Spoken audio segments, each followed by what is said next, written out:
आप सभी का हृदय से स्वागत करता हूं। प्रदेश की 24 करोड़ जनता को हृदय से बधाई देते हुए उनके प्रति भी मैं धन्यवाद ज्ञापित करता हूं। हम सब आभारी हैं अपने अभिभावक स्वरूप देश के यशस्वी प्रधानमंत्री आदरणीय नरेंद्र मोदी जी का, जिनके मार्गदर्शन में, जिनके नेतृत्व में आज हमारी सरकार सफलतापूर्वक अपना 4.5 वर्ष का कार्यकाल पूरा कर रही है। 4.5 वर्ष का यह कार्यकाल उत्तर प्रदेश जैसे राज्य के लिए, जो देश में आबादी का सबसे बड़ा प्रदेश है, उस प्रदेश के लिए सुरक्षा और सुशासन के दृष्टि से अत्यंत महत्वपूर्ण है। इन दो क्षेत्रों में उत्तर प्रदेश ने जो उपलब्धियां हासिल की हैं पिछले 4.5 वर्षों के दौरान, इसने पूरे प्रदेश के परसेप्शन को देश में भी और दुनिया में भी बदला है। हर एक क्षेत्र में अगर हमें सफलता प्राप्त हुई, इसमें टीम वर्क, सरकार और संगठन का एक समन्वित प्रयास, प्रशासनिक टीम और जनता जनार्दन के बीच महत्वपूर्ण सेतु का कार्य होने के साथ ही आदरणीय प्रधानमंत्री जी का महत्वपूर्ण मार्गदर्शन, केंद्रीय नेतृत्व का निरंतर सहयोग, इसमें बहुत बड़ी भूमिका का निर्वहन किया है। मैं इसके लिए आदरणीय प्रधानमंत्री जी का, माननीय राष्ट्रीय अध्यक्ष जी का, माननीय गृह मंत्री जी का, माननीय रक्षा मंत्री जी का और पूरी केंद्रीय कैबिनेट के साथ साथ संगठन के सभी पदाधिकारियों का हृदय से आभार भी व्यक्त करता हूं। उत्तर प्रदेश के 4.5 वर्ष का यह कार्यकाल उत्तर प्रदेश के इतिहास में सुरक्षा और सुशासन के दृष्टि से एक स्मरणीय कार्यकाल माना जाएगा। आपने देखा होगा, ये वही उत्तर प्रदेश है जहां पर पेशेवर अपराधी और माफिया सत्ता के शागिर्द बनकर के सत्ता के संरक्षण में भय और दहशत का माहौल पैदा करते थे, अराजकता फैलाते थे। दंगा प्रदेश की प्रवृत्ति बन चुकी थी। आपने 2012 से 2017 के बीच के इस कालखंड को भी देखा होगा, क्योंकि ज्यादा पुरानी बात मैं नहीं, केवल इससे ठीक पहले का जो कार्यकाल था उसमें देखा होगा कि हर तीसरे चौथे दिन एवरेज एक बड़ा दंगा उत्तर प्रदेश में हुआ है। लेकिन पिछले 4.5 वर्ष के अंदर उत्तर प्रदेश में कोई दंगा नहीं हुआ। अपराधी और माफिया किसी भी जाति, किसी भी मत, किसी भी मजहब, किसी भी क्षेत्र का रहा हो, पूरी सख्ती के साथ कानून के दायरे में उसे ला करके उसके खिलाफ पूरी सख्ती के साथ कार्रवाई भी की गई। 1800 करोड़ रुपए से अधिक की सरकारी संपत्ति जब्त की गई और जब्त करने के साथ साथ जहां पर उन्होंने अवैध निर्माण किए थे वहां पे ध्वस्तीकरण के लिए भी कार्रवाई पूरी मजबूती के साथ चली है। लखनऊ में आप सभी पत्रकार मित्रगण जानते होंगे कि कभी प्रदेश के अंदर सुशासन की क्या स्थिति थी। मुख्यमंत्री बनते थे, अपने स्वयं के आवास बनाने के लिए उनमें होड़ लगती थी, सरकारी बंगले गिराए जाते थे। स्वयं के मकान बनाने के लिए और अपने लिए हवेली, बड़ी बड़ी हवेली बनाने के लिए उनमें एक प्रतिस्पर्धा चलती थी। लेकिन इस 4.5 वर्ष प्रदेश के अंदर सुशासन को समर्पित थे, लोक कल्याण संकल्प पत्र के अनुसार सुशासन को समर्पित थे और हम लोगों ने अपने आवास नहीं बल्कि हम लोगों ने प्रदेश के 42 लाख गरीबों के आवास बनाए हैं।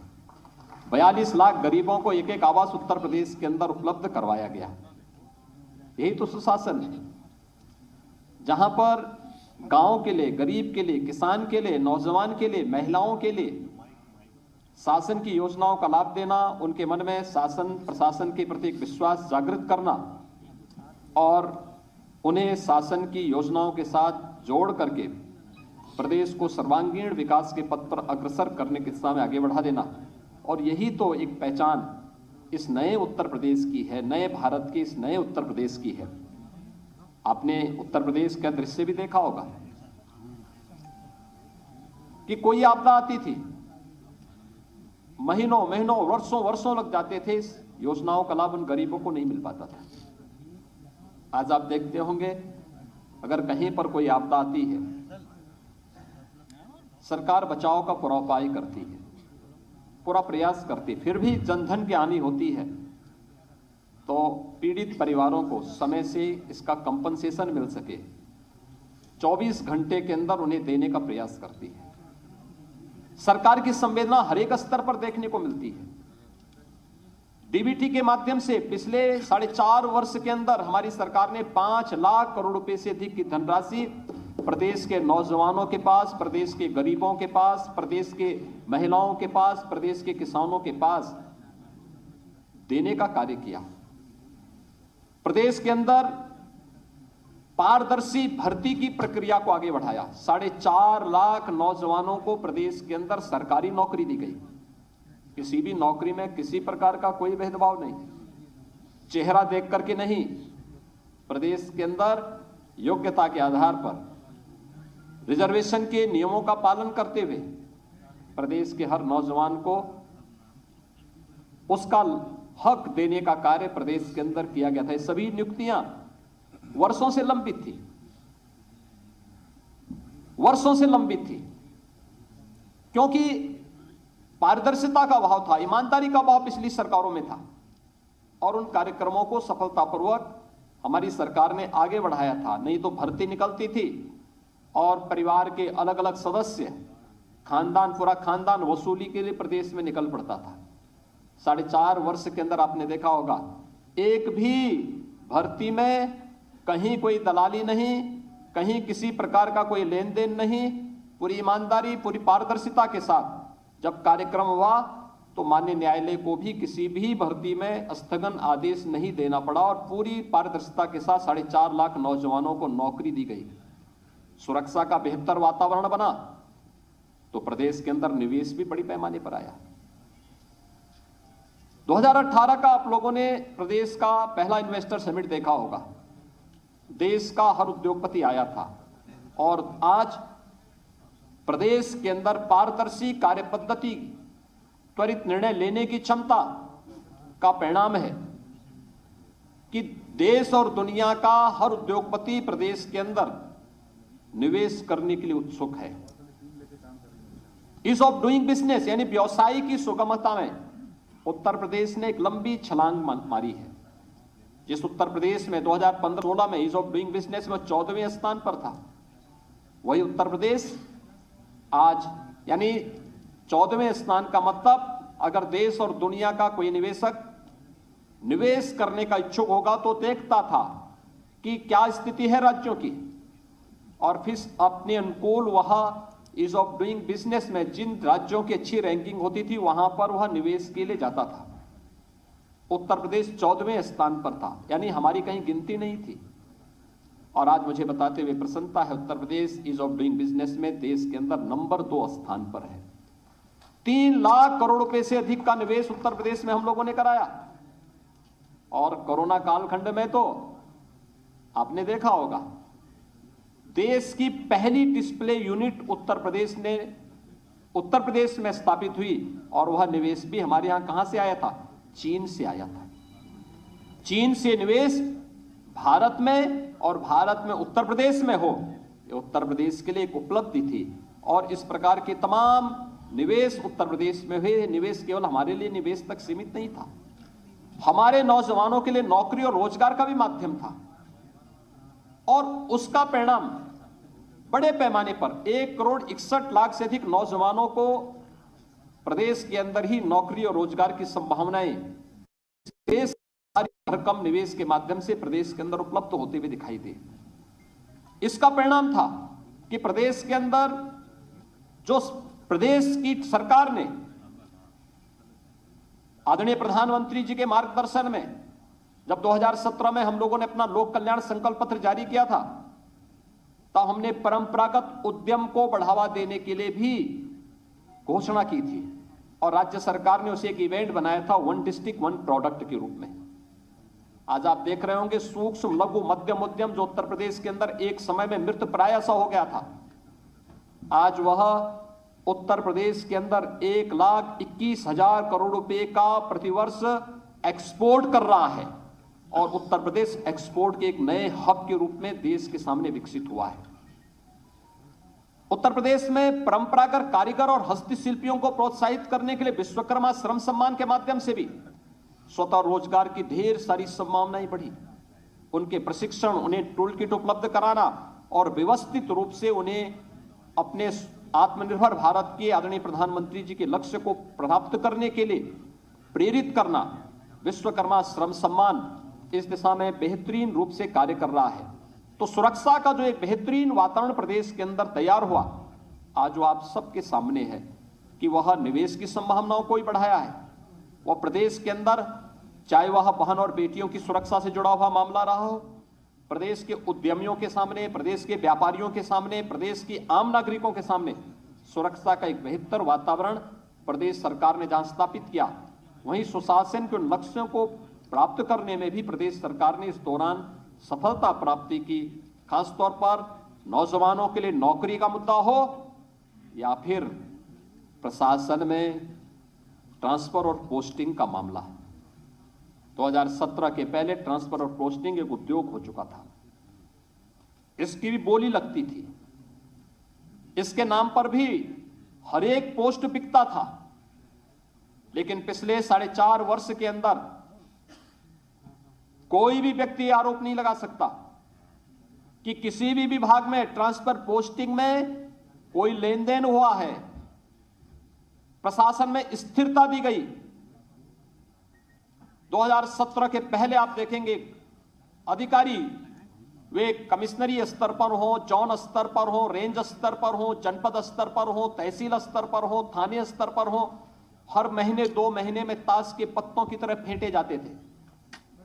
लेकिन 4.5 वर्ष के अंदर आपने देखा होगा प्रशासनिक स्थिरता हर एक स्तर पर, उस स्थिरता ने एक स्थायित्व दिया और उस स्थायित्व ने लोगों में कार्य करने की गति दी, लोगों का विकास के प्रति रुझान बढ़ाया, टीम वर्क से कार्य का परिणाम सामने आया।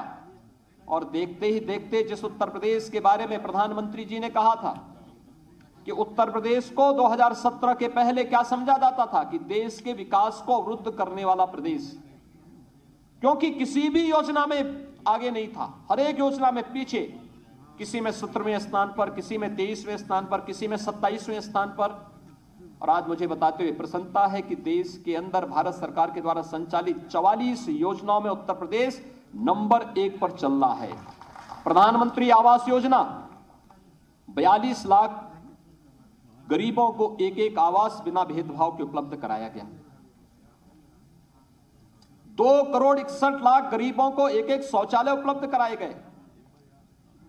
1,38,00,000 गरीबों को विद्युत के निःशुल्क कनेक्शन उपलब्ध कराए गए। 1,56,00,000 से अधिक गरीबों को उज्ज्वला योजना में रसोई गैस के निःशुल्क कनेक्शन उपलब्ध हुए। 6 करोड़ से अधिक लोगों को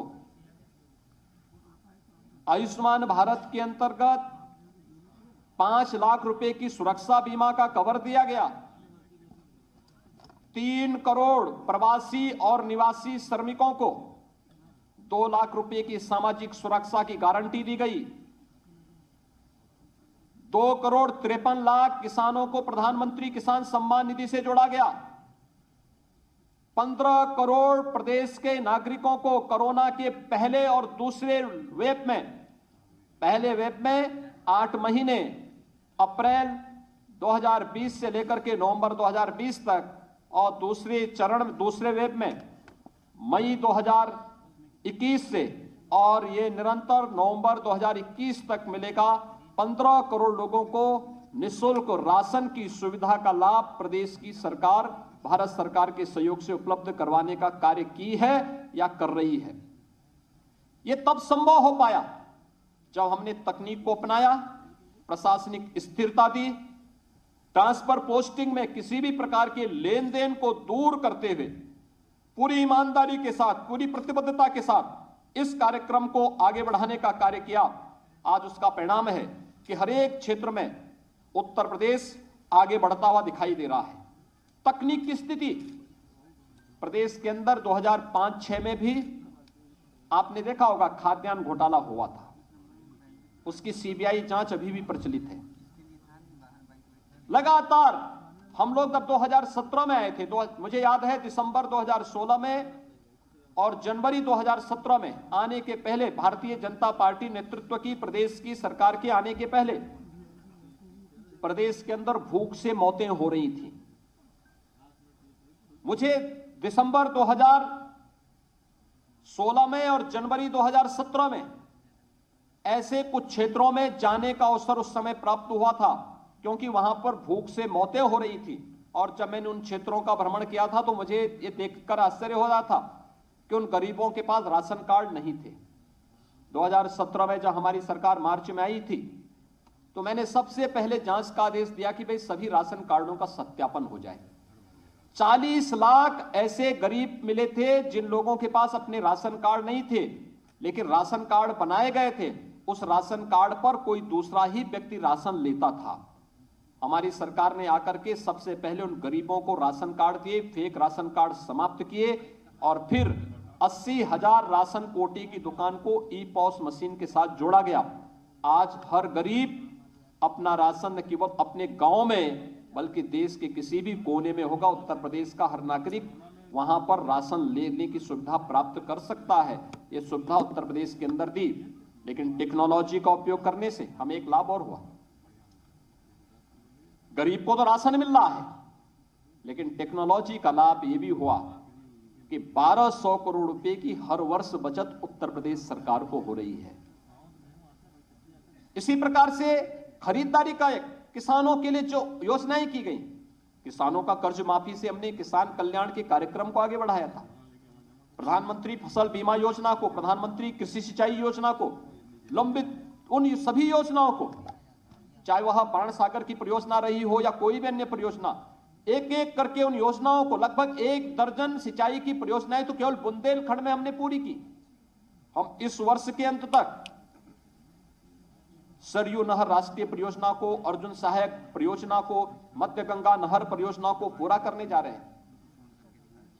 उत्तर प्रदेश जैसे राज्य में जो जल संसाधन पर्याप्त मात्रा में था, वर्षों से लंबित इन योजनाओं के कारण किसान उसका भरपूर लाभ नहीं ले पाता था, लेकिन आज उसका लाभ मिल रहा है। प्रोक्यूरमेंट हम लोगों ने प्रारंभ किया। याद करिए 2007 से लेकर 2017 के बीच प्रदेश के अंदर गन्ना मूल्य का 95,000 करोड़ रुपए का गन्ना मूल्य का भुगतान होता है, और 2017 से अब तक 4.5 वर्ष के अंदर 1,43,000 करोड़ रुपए का गन्ना मूल्य का भुगतान हुआ। 2007 से लेकर 2017 के बीच तमाम चीनी मिलें बेची गई, औने पौने दाम में बेची गई, बंद की गई। किसान के पेट पर लात मारने का कार्य पिछली सरकारों ने किया। किसान आत्महत्या करने के लिए मजबूर हुआ था। हमारी सरकार ने बंद चीनी मिलों को चलाने का काम किया, नई चीनी मिलें लगवाने का कार्य किया, गन्ना किसानों को समय पे गन्ना मूल्य का भुगतान हो, इसके लिए कार्य किया। और हमारी सरकार ने यह भी सुनिश्चित किया कि कोरोना कालखंड में जब देश के तमाम राज्यों की आधी चीनी मिलें बंद हो गई थीं, कोरोना का सफलतापूर्वक मुकाबला करते हुए भी सभी चीनी मिलों को चलाने का कार्य किया गया। प्रोक्यूरमेंट 2016-17 में आप देखेंगे उत्तर प्रदेश में धान का क्रय केवल 6 लाख मीट्रिक टन होता है। यह भी आड़तियों के माध्यम से, किसानों से सीधे नहीं। इसका मतलब किसान को एमएसपी का सीधा लाभ नहीं मिला। अगर कोरोना कालखंड में 2020 में धान का क्रय का मैं आपके सामने आंकड़े प्रस्तुत करूं, 66 लाख मीट्रिक टन धान का क्रय सीधे किसानों से हमारी सरकार में हुआ। गेहूं का क्रय किसानों से 2016-17 के आंकड़े अगर आप देखेंगे और 2020-21-22 का आप देखेंगे, हम कोरोना कालखंड में किसान से प्रोक्योर कर रहे हैं 56 लाख मीट्रिक टन। पिछली सरकार के समय यह 6 लाख मीट्रिक टन भी नहीं हो पाया था। पिछली सरकारें आड़तियों के माध्यम से क्रय करती थी, हमारी सरकार किसानों से सीधे क्रय करती है और डीबीटी के माध्यम से किसान के खाते में ही पैसा देती है। यानी किसान के कल्याण का मामला हो, युवाओं के कल्याण का मामला हो, प्रदेश के प्रत्येक तबके के हितों के लिए कार्य किए जाने का मामला हो, सुशासन के उस लक्ष्य को प्राप्त करने के लिए सरकार ने वे हर संभव कदम उठाए हैं जो प्रदेश की आवश्यकता बन चुकी थी और प्रदेश को आगे बढ़ाने के लिए अत्यंत महत्वपूर्ण थी। उन्हीं सब योजनाओं को आगे बढ़ाने के लिए प्रदेश ने अपने यहां वे तमाम योजनाएं प्रारंभ की जो प्रदेश की पहचान बन सकती थी। आज आप देख रहे होंगे उत्तर प्रदेश पर्यटन और हर प्रकार के पर्यटन को आगे बढ़ाने का भी एक महत्वपूर्ण केंद्र बिंदु बन चुका है। प्रयागराज कुंभ 2019 में हमारी सरकार को आयोजित करने का सौभाग्य प्राप्त हुआ था।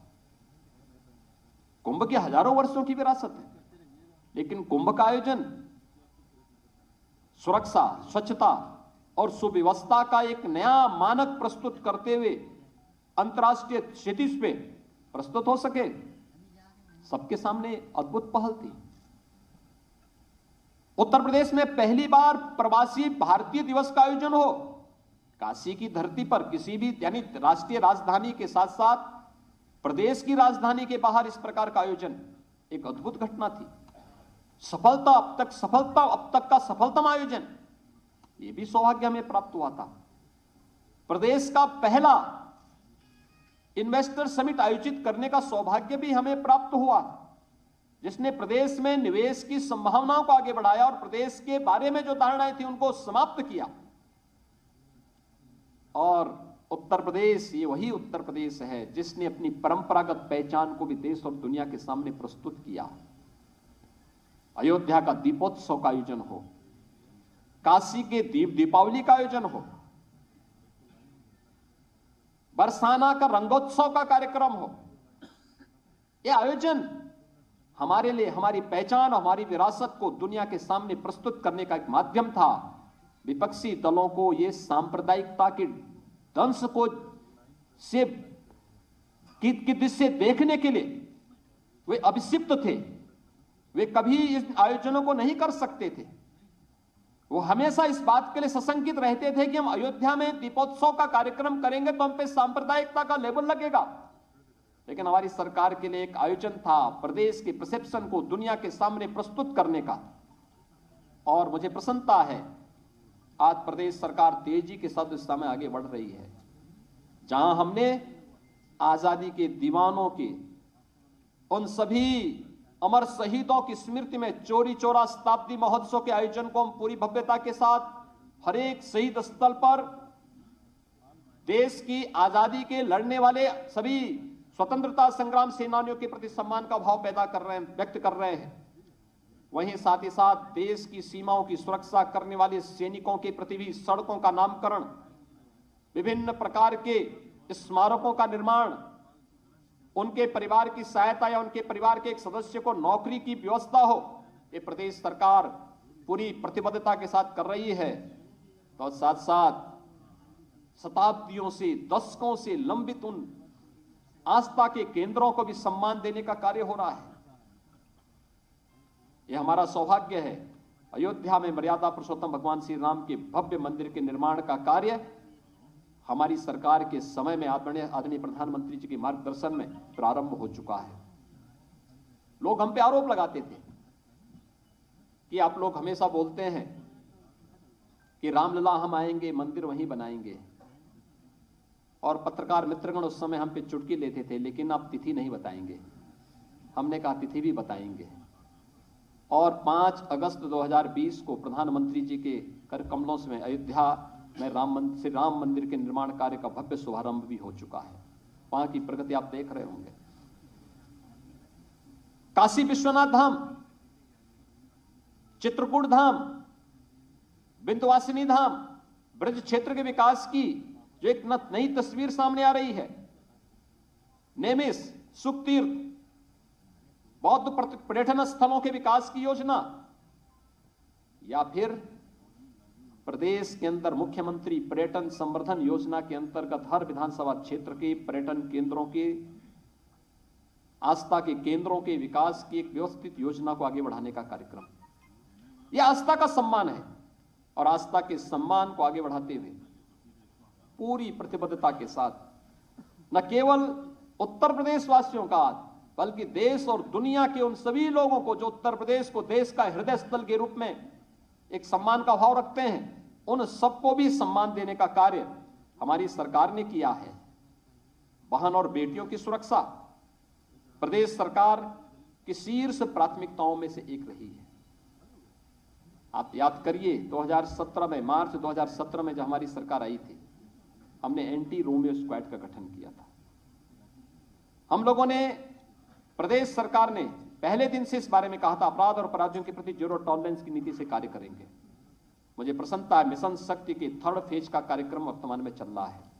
आज आपने देखा होगा, पहले चरण में एक व्यवस्थित जागरण का कार्यक्रम एंटी रोमियो स्क्वाड के माध्यम से हर बेटी और हर बहन को सुरक्षा की गारंटी देने का कार्य किया गया। सेकेंड फेज में हर थाने में एक महिला बूथ का गठन किया गया, पिंक बूथ का गठन किया गया। एक महिला पुलिस अधिकारी वहां पर रहकर के उनकी समस्याओं का समाधान करेगी। तहसीलों में 350 तहसीलों में भी इस प्रकार की व्यवस्था दी गई। और आज 3rd फेज में हम हर गांव स्तर पर, हर पंचायत भवन में, ग्राम सचिवालय में एक कक्ष महिलाओं की सुरक्षा के लिए ही सुनिश्चित कर चुके हैं, जहां पर महिलाओं से जुड़ी हुई किसी भी प्रकार की, घर से जुड़ी, घरेलू हिंसा से जुड़ी हुई मामला हो या फिर किसी भी प्रकार की हिंसा से जुड़े हुए मामले हो, महिला बीट पुलिस अधिकारी वहीं पर जाकर के उनकी समस्याओं का समाधान भी करती है।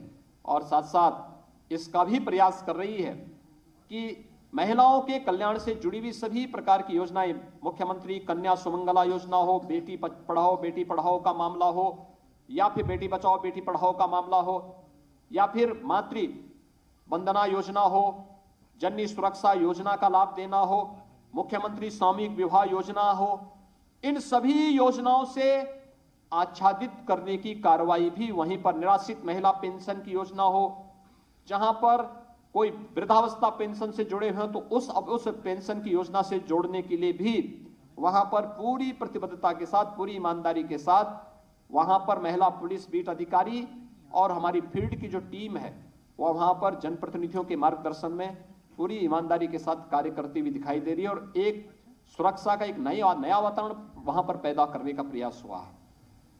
ये प्रदेश के बदलते हुए उत्तर प्रदेश की वो तस्वीर है जो देश और दुनिया के सामने हमारी एक नई छवि को लेकर के वहां पर पहुंचा है। और आज उसी का परिणाम है कि उत्तर प्रदेश ने हर एक क्षेत्र में आगे बढ़कर के कार्य किया है, आगे बढ़ता हुआ दिखाई दिया है। हम उन स्थितियों में उत्तर प्रदेश के अंदर उसके परिणाम भी सामने मिले हैं। हमें याद है 2016-17 में उत्तर प्रदेश देश की 6ठी अर्थव्यवस्था कहलाई जाती थी। हम लोगों को संकोच होता था, लोग कहते थे उत्तर प्रदेश के बारे में कि सबसे बड़ी आबादी का राज्य है, लेकिन अर्थव्यवस्था की बात होती थी तो हम 6ठी अर्थव्यवस्था के रूप में माने जाते थे।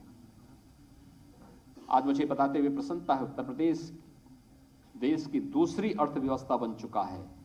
इंफ्रास्ट्रक्चर के जो कार्य प्रदेश के अंदर प्रारंभ हुए हैं, चाहे वह इंटर स्टेट कनेक्टिविटी, 4 लेन से जोड़ने का, हर जिला मुख्यालय को 4 लेन से जोड़ने की कार्रवाई तहसील मुख्यालयों को, ब्लॉक मुख्यालयों को जोड़ने की जो कार्रवाई प्रारंभ हुई है, प्रदेश के वे क्षेत्र जो अपने को उपेक्षित महसूस करते थे, पूर्वांचल एक्सप्रेसवे के माध्यम से वहां की अर्थव्यवस्था को सुदृढ़ करने की कार्रवाई, बुंदेलखंड एक्सप्रेसवे के माध्यम से बुंदेलखंड क्षेत्र के समग्र विकास की कार्रवाई, गंगा एक्सप्रेसवे के माध्यम से पश्चिम उत्तर प्रदेश और पूर्वी उत्तर प्रदेश को जोड़ने की कार्रवाई, गोरखपुर लिंक एक्सप्रेसवे और बलिया लिंक एक्सप्रेसवे के माध्यम से वहां के विकास के कार्यक्रम को आगे बढ़ाने की कार्रवाई।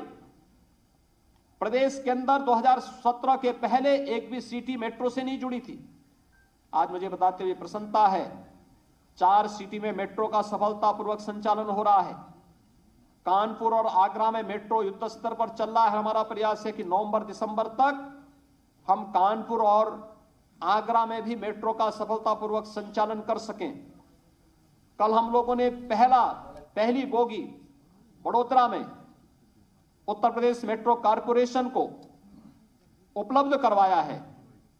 यह दिखाता है कि किस तेजी के साथ प्रदेश के अंदर एयर कनेक्टिविटी कितना बेहतर हुआ है।